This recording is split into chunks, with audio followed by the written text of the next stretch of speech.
नमस्कार मित्रों, मेरा नाम है आदित्य। आप देख रहे हैं एडवोकेट आदित्य यूट्यूब चैनल।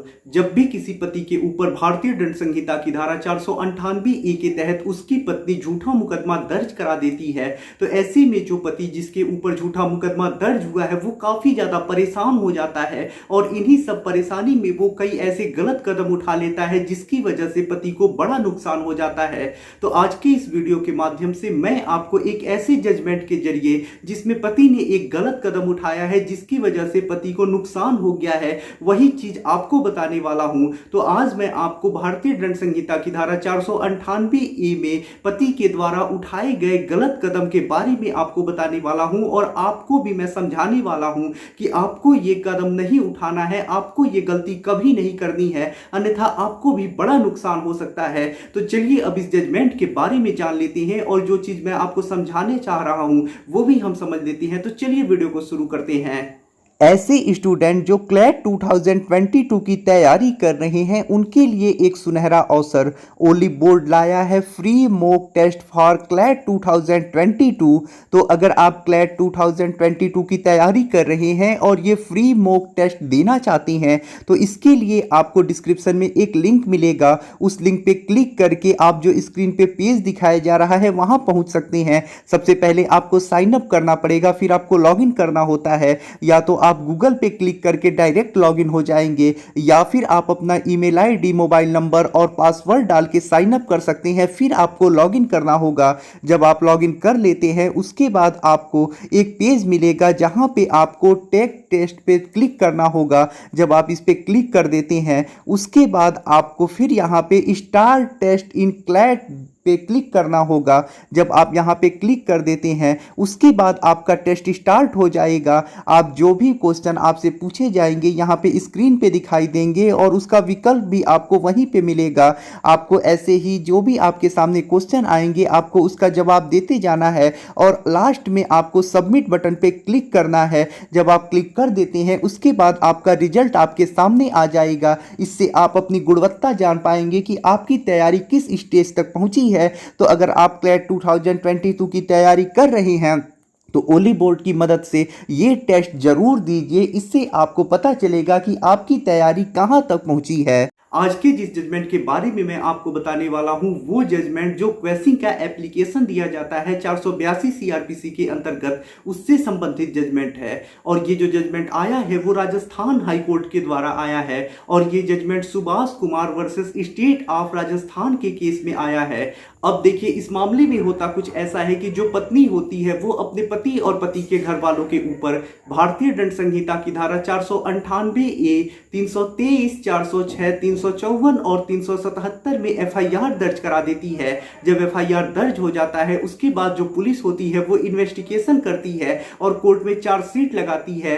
जो कोर्ट में पति के खिलाफ चार्जशीट लगाया जाता है उसमें सिर्फ दो धाराएं लगी रहती हैं, 498 ए और 406 आईपीसी। अब देखिए, जब पुलिस के द्वारा कोर्ट में चार्जशीट लगा दिया जाता है उसके बाद जो पति होता है इस चार्जशीट को क्वेसिंग के लिए राजस्थान हाई कोर्ट जाता है और वहां पे 482 सीआरपीसी के अंतर्गत एक प्रार्थना पत्र देता है जिसमें पति की तरफ से ये तर्क दिया जाता है कि पत्नी का किसी के साथ अफेयर था और जब पति को ये बातें पता लग गई और पति ने बोला कि अब मैं तुम्हारे खिलाफ केस करूंगा, तो उससे बचने के लिए जो पत्नी है उसने पति के ऊपर ये आरोप लगाना शुरू कर दिया और झूठे आरोपों के आधार पे ये मुकदमा दर्ज करा दिया है। यानी यहां पति का कहने का मतलब ये है कि पत्नी का किसी के साथ अफेयर था और इस बात को छुपाने के लिए और पति को चुप रखने के लिए पत्नी ने ये झूठा आरोप पति के ऊपर लगाया है। उसके बाद देखिए, पत्नी की तरफ से हाई कोर्ट में ये तर्क दिया जाता है कि पत्नी के ऊपर जो भी आरोप ये लगाए जा रहे हैं अफेयर वाली, वो खुद झूठे हैं और इसका कोई साक्ष्य, कोई प्रमाण पति के पास नहीं है।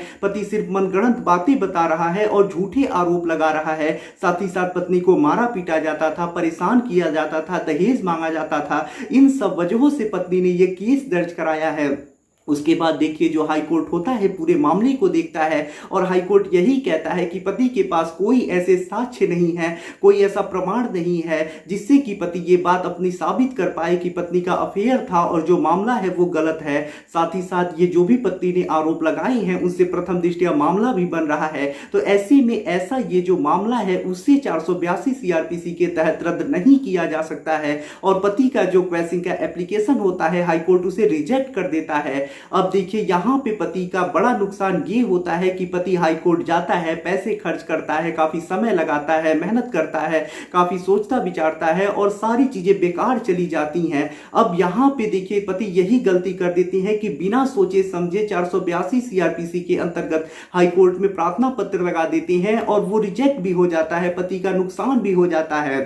तो देखिए अगर आपके ऊपर झूठा 498A का केस हुआ है और ऐसे में आपके पास ठोस आधार है, साक्ष्य है जिनकी वजह से आप उसे क्वेश करा सकते हैं, तभी आपको क्वेशिंग के लिए हाई कोर्ट जाना चाहिए।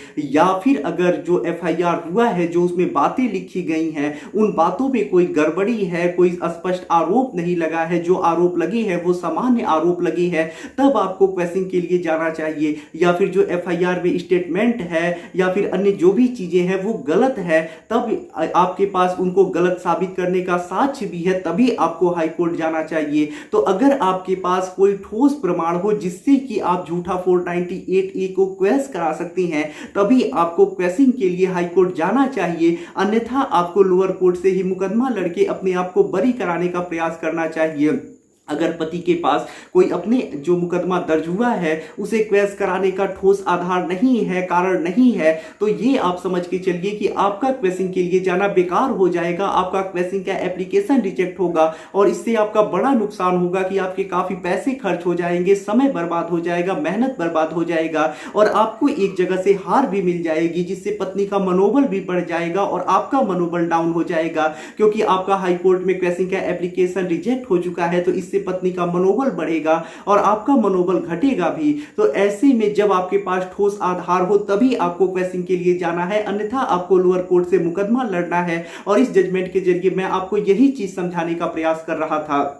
अगर आपको ये वीडियो और जानकारी पसंद आई हो तो वीडियो को जरूर लाइक कर दें। यदि आप किसी कानूनी समस्या से परेशान हैं और ऐसे में आप मुझसे फोन पे बात करके अपनी कानूनी समस्या का समाधान प्राप्त करना चाहते हैं, तो इसके लिए डिस्क्रिप्शन चेक करें, वहां बताया गया है कि आप किस प्रकार से मुझसे फोन पे बात कर सकते हैं। अगर आपको वीडियो पसंद आया हो तो वीडियो को लाइक करें, अपने दोस्तों के साथ शेयर करें और यदि आप चैनल पर नए हैं तो चैनल को सब्सक्राइब करके बेल आइकन को दबाएं। मिलते हैं नए वीडियो के साथ अगले दिन, तब तक के लिए जय हिंद, जय भारत।